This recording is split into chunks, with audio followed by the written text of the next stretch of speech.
Eis o Cordeiro de Deus que tira o pecado do mundo. João reconhece que é discípulo de Jesus. Digamos que a plenitude do humano é em Jesus que está. João é um aprendiz de discípulo de Jesus. A plenitude, embora muitos baralhassem na altura, João é o primeiro a reconhecer, nesta narrativa teológica do Evangelho de João, é o primeiro a reconhecer com alegria, com satisfação, como amigo do esposo, que Jesus é que é, efetivamente, a plenitude do humano entre os seres humanos. E por isso a nossa referência última. Eis o Cordeiro de Deus, aquele que tira o pecado do mundo. Mas que mal as igrejas, a começar pela igreja de que eu faço parte, a Igreja Católica, que mal temos interpretado estas palavras de João. Que mal. E de forma tão perversa, até perversa, de forma mesmo perversa, porque ao dizer-se Cordeiro de Deus, logo imaginamos o sacrifício, a imolação, portanto, aquele que vai ter de sacrificar perante um Deus vingativo, que está ofendidíssimo pelos seres humanos desde o princípio da humanidade e que agora precisa que um seu filho, o seu próprio filho, se imole como um cordeiro para satisfazer todo a sua vingança, a sua sede de vingança, para satisfazer com o seu sangue um Deus que afinal é tão cruel, tão desumano. Eis o Cordeiro de Deus, é assim, esta palavra, tão boa notícia na boca de João Batista, tão boa notícia, uma notícia arrebatadora que é capaz de arrastar atrás, de fazer seguir Jesus alguns dos seus próprios discípulos, que João perde a favor de Jesus. A notícia soou tão bem aos ouvidos dos seus próprios discípulos que João vai perdê-los a favor de Jesus. E o que as igrejas têm feito desta palavra, desta boa notícia? Têm-na transformado na pior das notícias. E isto é imperdoável, isto é inqualificável, isto é intolerável.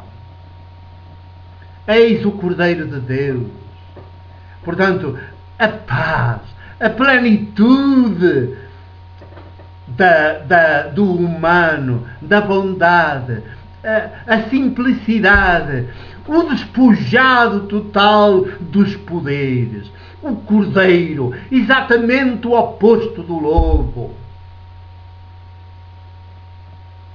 O Cordeiro, aquele que se oferece, aquele que é um dom, aquele que é uma dádiva, aquele que se torna puro amor, num excesso de amor, se torna pão partido, sangue derramado, vida entregue pelos demais. Esta é a boa notícia, o excesso do amor, a plenitude do humano que extravasa e se torna dom, se torna dádiva, se torna a nossa liberdade. Não tem nada a ver com os sacrifícios, com aquelas coisas horríveis e horrendas que se faziam, que os sacerdotes faziam no templo de Jerusalém. A imolação dos animais. Não tem nada a ver com essa imolação dos animais. Claro que por causa da influência da letra bíblica, as igrejas certamente são arrastadas a ir um pouco por aí, porque também lhes interessa a elas que se vá por aí, para terem multidões de fiéis, de súbditos e de súbditas, que estão disponíveis para se imolarem pela instituição, que que estão disponíveis para se imolarem pelos ídolos. Porque um Deus que exige vítimas humanas, um Deus que exige sacrifícios humanos, um Deus que exige que os humanos desistam de ser plena e integralmente humanos para se tornarem suas vítimas, é um ídolo. É um ídolo. É um ídolo perverso que as igrejas inventaram, que os sacerdotes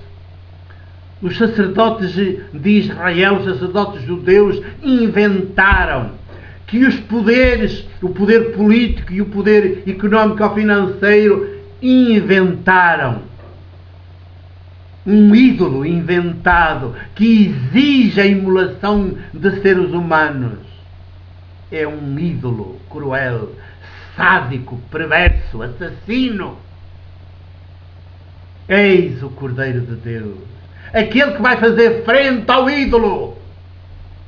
Eis o Cordeiro de Deus que vai fazer frente, que vai praticar duelos desarmados, que vai desmascarar o ídolo, que vai desmascarar a idolatria, que vai apontar que lá onde há adoração de Deus, que lá onde há santuário, que lá onde há espaço sagrado, que lá onde há altar, que lá onde se imolam animais e porventura se imolam seres humanos, aí há um ídolo. Não há Deus Criador de filhas, filhos na mesma estatura de Jesus. Filhas, filhos que são dons, que são dádivas uns para os outros e uns com os outros. Não. Eis o Cordeiro de Deus, o contrário, o antídoto, o antípoda do ídolo. Eis o Cordeiro de Deus, aquele que vai enfrentar desarmado o ídolo, que o vai desmascarar e o enfrenta desarmado precisamente para mostrar todo o hediondo que o ídolo é. E toda a bondade, toda a ternura, todo o amor que o ser humano pleno e integral é. E este ser humano pleno e integral é Jesus, o anti-ídolo. Eis o Cordeiro de Deus que tira o pecado do mundo e tira-o de uma forma desarmada, não armada. Portanto, o Cordeiro, o contrário do poder. O Cordeiro de Deus, o contrário do poder. O poder de Deus é o poder do ídolo. Esse Deus é um ídolo. Um Deus com poder é um ídolo. É o que está aqui a dizer esta proclamação de João Batista. Eis o Cordeiro de Deus, o contrário do poder. O poder de Deus é o poder do ídolo. Portanto, quando se fala de um Deus omnipotente, sempre se está a falar de um ídolo.